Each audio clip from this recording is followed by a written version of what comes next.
आसतु देखा सुभद्रा योजना को नहीं आपण मान मनरे जो आशंका अच्छी जो द्वंद्व अच्छी समस्त को सुभद्रार प्रथम किस्ती जीव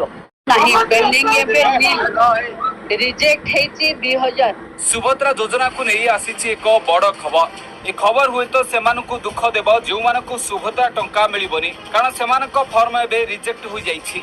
2000 महिला फॉर्म रिजेक्ट हो जाइथिबा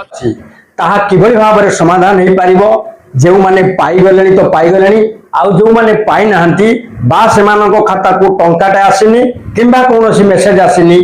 सेमाने कोन करिवे एवं कोन कले किभली भाव में टंका पाई परिवे आसंतु आजिर वीडियो रे से विषय रे जानिबा समस्त को सुभद्रार प्रथम किस्ती जीव हेले आज जेतेबेले पुणी खबर सुनिले जे 2000 रिजेक्ट होईची सेमानको हुए तो जणाई दिया जिवो जे काहेकि सेमानकर सुभद्रार फॉर्म रिजेक्ट होईची समस्त को मोर नमस्कार मु आपनकर प्रिय श्याम भाई और स्वागत करूची मोर चैनल कालिया भरोसा को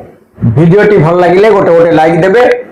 सब्सक्राइब करिवे एवं अन्य मानकु शेयर करिवे तबे आसंतु प्रधानमंत्री नरेंद्र मोदी को जन्मदिन उपलक्षे ओडिशा गस्त बेले नुआ सरकार सुभद्रा योजना माध्यम प्रत्येक महिला मानू प्रतिश्रुति देइथिला 1000 टंकार सहायता दवापाई ताहाको पूरण करने सरकार गत 17 तारिख रे महिला मानक अकाउंट को सीधा डीबीटी करिसंती 5000 टंका या पूर्वर जो माने पाइबे सेमानक खाता को टंकाटे लेखा परीक्षामूलक भाव में छड़ा जाइथिला एवं 17 तारिख दिन अवशिष्ट 4999 टंका छड़ा जाई अछि अनेक मां मानक मनरे द्वंद्व एवं अनेक जनसेवा केंद्र मानकरे भीड़ एवं बैंक मानकरे भीड़ देखा मिलुछि कारण समस्ते उत्साहित भाव में अपेक्षा करथिले जे सेमानकु मध्य सुभद्रा योजना रे 5000 टंका प्रथम किस्ती मिलु जेहेतु सेमानकु मेसेज आसी नाही काले बैंक अकाउंट को आसथिबो सेमाने बैंक अकाउंट देखुचंती एवं ए पटे जनसेवा केंद्र माध्यम निजर स्टेटस देखुचंती मु एठी आपण मानकु कहिबाकू चाहूची जे जेहेतु ओडिशा को नरेंद्र मोदी को गस्त थिला एवं तांकर जन्मदिन थिला सेही उपलक्षे तरबरिया भाव में ओडिशा सरकार मात्र 2-3 दिन मध्यरे जेतिकी फॉर्म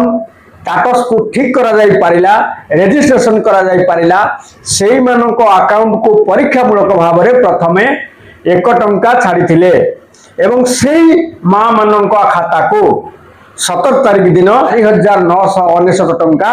5000 टंकाटा देइथिले तेणु 4999 टंका छड़ा जाई अछि मात्र 25 लक्ष 11 जन बा 25 लक्ष मां मानकु सुभद्रा माध्यम 5000 टंका दिया जाई अछि जेहेतु सरकार अटकल करिसंती कि ओडिशा रे 1 कोटी लोक मानकु सुभद्रा योजना रे शामिल करबा पाई तेणु अवशिष्ट 75 लक्ष लोकंकर वर्तमान सुधा बाकी अछि वर्तमान जो माने फॉर्म पकाउछंती बा जो माने पकैथिले सेमानंको खाता को टंकाटा आसी नाही समस्ते व्यस्त विव्रत हेबा स्वाभाविक व्यस्त होंतु नहीं सरकार योजना मुताबक आपण मानंकु आहुरी पाखापाखि 60-70 लक्ष लोक मानंकु मध्य शामिल करा जीवो जहाँ खबर नबारे जना जायछि आसंता 27 तारिख यानी गोटे सप्ताह मध्य अवशिष्ट जो माने रहीगले सेमानंकु 27 तारिख दिन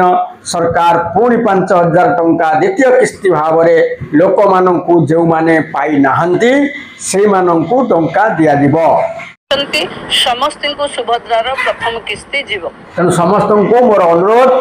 कहीं आदौ व्यस्त हबार नहीं जो माने मेसेज पाई नाहंती कौन सी जगह को दौड़िबा आदौ उचित नुहे 25 लक्ष लोकों मध्यरु मात्र 2000 महिला मानकर रेजिस्ट्रेशन को नाकच कर दिया जायछि बा रिजेक्ट करा जायछि सेमानकर कौनसी त्रुटि थिबो बा सेमानकर ओभर एज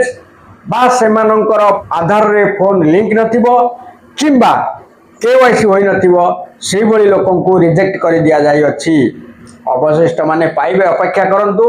आपन को खूब शीघ्र मेसेज निश्चय भाव में जीवो किछि महिला मानक मध्य देखा मिलूँ से मेसेज पाई नाहंती କିମ୍ବା ଟଙ୍କାଟିଏ ପାଇନାହାନ୍ତି ଅଥଚ ସେମାନଙ୍କ ଖାତାକୁ ମଧ୍ୟ 5,000 ଟଙ୍କା ଛଡ଼ା ଯାଇଅଛି। ଏଣୁ ଆସନ୍ତା 27 ତାରିଖରେ ସରକାରଙ୍କ ଘୋଷଣା ଅନୁଯାୟୀ ନିଶ୍ଚିତ ଭାବରେ ଆଉ ପ୍ରାୟ 30 ଲକ୍ଷ ଲୋକମାନଙ୍କ ଆକାଉଣ୍ଟକୁ 5,000 କରି ଟଙ୍କା ଛଡ଼ାଯିବ। ଆପଣମାନେ ରେଜିଷ୍ଟ୍ରେସନ କଲାବେଳେ ସୁଭଦ୍ରା ଯୋଜନାରେ ଯେଉଁ ଜନସେବା କେନ୍ଦ୍ର ମାନଙ୍କରେ ରେଜିଷ୍ଟ୍ରେସନ କରିଥିଲେ ନିଶ୍ଚିତ ଭାବରେ ଆପଣମାନେ ଗୋଟେ ଟୋକନ ନମ୍ବର ପାଇଥିବେ। ସେହି ଟୋକନ ନମ୍ବର ମାଧ୍ୟମରେ ଆପଣ ଯାଞ୍ଚ କରିପାରିବେ ଆପଣଙ୍କର ଷ୍ଟାଟସ୍ କ'ଣ ଅଛି। ତେଣୁ ଆଦୌ ବ୍ୟସ୍ତ ହୁଅନ୍ତୁ ନାହିଁ। ନିଶ୍ଚିତ ଭାବରେ ଆଗାମୀ 27 ତାରିଖରେ ଅବଶିଷ୍ଟ ମା ମାନଙ୍କୁ ଟଙ୍କା ମିଳିବାକୁ ଯାଉଛି। ତାହେଲେ ଆଜି ତ ସମୟ ହୋଇଯାଇଛି। ଆଜିର ଭିଡ଼ିଓକୁ ଏଇଠି ରଖୁଛି। ନମସ୍କାର, ଜୟ ହିନ୍ଦ।